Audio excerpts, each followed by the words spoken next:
So hello everyone, welcome back to my YouTube channel. I hope कि आप सब लोग सही सलामत होंगे एंड मौज मस्त में होंगे।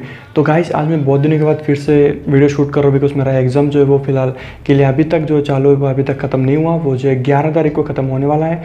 तो आज हम लोग एक टेस्टिंग वीडियो लाए हैं जो हम एससी प्रोजेक्ट एग्जॉस्ट का टेस्ट करने वाले हैं, इसका साउंड टेस्टिंग, जिसका अनबॉक्सिंग वीडियो मैंने बहुत दिन पहले ही अपलोड कर दिया था। अगर आप लोगों ने नहीं देखा तो आप लोग जाके देख सकते हो, मैं जो डिस्क्रिप्शन में लिंक डाल दूंगा, आप लोग वहाँ से अनबॉक्सिंग वीडियो देख सकते हो। तो आज हम लोग उसी एग्जॉस्ट का टेस्टिंग करने वाले हैं। तो चलो वीडियो को स्टार्ट करते हो और आप लोगों का आवाज़ सुनाते। और एक बात, ईयरफोन लगा के आवाज़ सुनना तो थोड़ा बेटर क्वालिटी का आप लोगों का आवाज़ सुनाई देगा। So let's start it.